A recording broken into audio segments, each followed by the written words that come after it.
എനിക്ക് തോന്നിയിട്ടുണ്ട്. ബിക്കോസ് ഞാൻ ഈ പോലീസ് ഓഫീസറിൻ്റെ വോയിസ് കേട്ട് ഞാൻ പഠിച്ചിട്ടുണ്ടായിരുന്നു. എന്താണ് എല്ലാവരും പഠിച്ചു. വേറൊരു വീഡിയോ ഉണ്ടെന്ന്.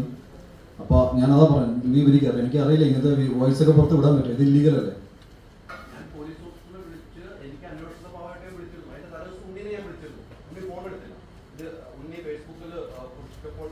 ഇങ്ങനെ വോയിസ് ലീക്ക് ചെയ്യുന്ന ഓക്കെയാണ്, ലീഗലാണ്. എന്നാൽ അതേ ഓഫീസറായിരിക്കും ഇതും പറഞ്ഞിട്ടുണ്ടാവും. So you be very careful next time. നിങ്ങൾ ഇങ്ങനെ ന്യൂസ് വിടുമ്പോൾ നിങ്ങളെ കുറിച്ചായിരിക്കും പുള്ളി പറയുന്നുണ്ടാവും.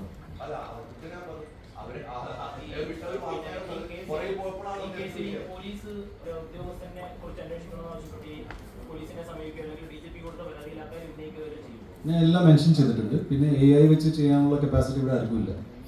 നമ്മളും AI-യുടെ എന്താ പറയുക, അപ്പോൾ അത്രയുള്ള കപ്പാസിറ്റി ഒന്നുമില്ല. ഞാൻ ഒരു ഫ്ലോറിൽ പറഞ്ഞതേ ഉള്ളൂ. ഐ ഡോണ്ട് തിങ്ക്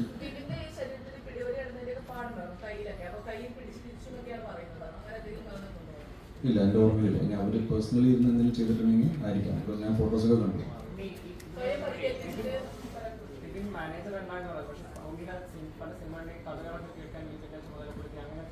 ബ്രദർ, ഞാൻ അതാ പറയണേ, എന്നെ മീറ്റ് ചെയ്യണമെങ്കിൽ പല സോഴ്സുകളുണ്ട്.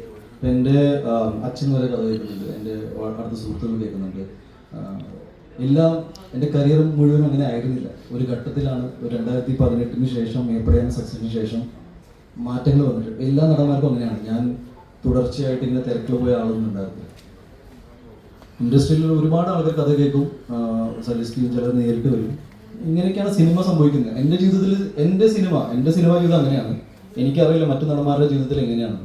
അപ്പോൾ ഒരാളെ ഏൽപ്പിച്ചു എന്ന് പറഞ്ഞാൽ എപ്പോഴും പറഞ്ഞില്ല. 2018 മുതൽ 21 വരെ നീണ്ടു നിൽക്കുന്ന ഈ സിനിമ മേപ്പടിയാൻ, അതുപോലെ ടൈമിലല്ല മറ്റു സിനിമകൾ ഒരു 4 മാസം 5 മാസത്തിൽ റിലീസായി പോയിട്ടുണ്ട്. ഇത് കൊറോണ ടൈമിൽ വന്നു, ഒമിക്രോൺ സമയത്താണ് റിലീസായി പാടും. അപ്പോൾ ഞങ്ങൾ 1 വർഷത്തോളം ഇത് പ്രൊമോട്ട് ചെയ്ത് ഇങ്ങനെ സിനിമയുണ്ട്.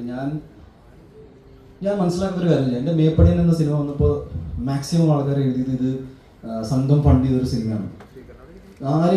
നിങ്ങൾക്ക് ആർക്കെങ്കിലും അറിയാം, ആ പടം എൻ്റെ വീട് പണയം വെച്ചിട്ടാണ് ഞാനത് ചെയ്തത്. ഇത് ഞാൻ ഒരിക്കലും പറയാത്തതെന്ന് വെച്ചാൽ, സാധാരണ എന്നെ ഗൺ പോയിന്റിൽ വെച്ചിട്ടല്ല ആരും ഇവിടെ സിനിമ എടുക്കാൻ പറയാം. എൻ്റെ ആഗ്രഹമാണ്. ഞാൻ എൻ്റെ അച്ഛനോട് അമ്മോട് ചോദിച്ചു, ഞാൻ വീട് പണയം വെച്ചോളൂ എന്ന് പറഞ്ഞു.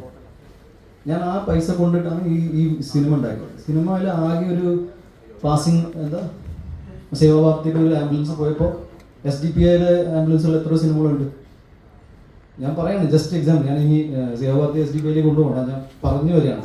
രണ്ടാമത്തെ അവിടെ ഷഫീഖിനെ സന്ദർശനം ചെയ്തപ്പോൾ പിന്നെയും അവൻ എന്നാൽ പിന്നെ മുസ്ലിം ഫാമിലീസിനെ കയ്യിലെടുക്കാൻ സിനിമ എടുക്കാൻ.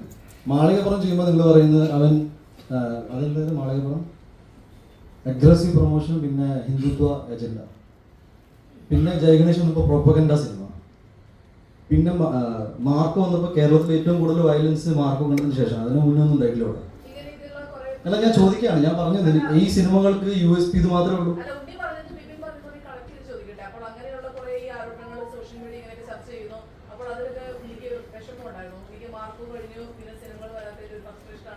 മാം, ഞാൻ മേപ്പടിയാൻ തൊട്ട് എനിക്ക് വിഷമമുണ്ട് ഇങ്ങനെ നെഗറ്റീവ് വരുമ്പോൾ.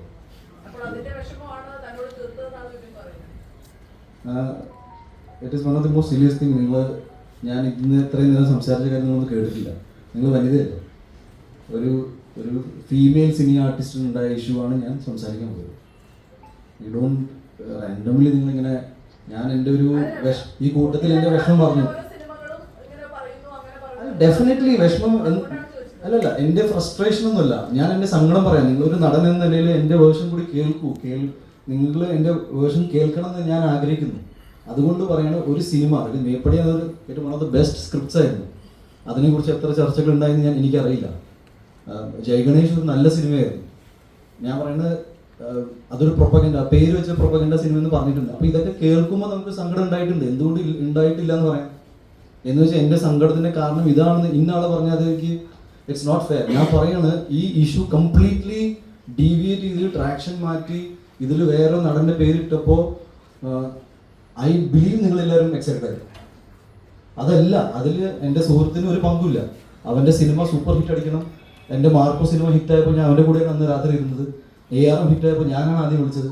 ഞങ്ങൾ പലപ്പോഴും പല സ്ഥലത്തും പബ്ലിക്കലി ഇതിനെക്കുറിച്ച് സംസാരിച്ചിട്ടുണ്ട്. So I really don't think it is the right way. ഒട്ടും ഹെൽത്തി അല്ല.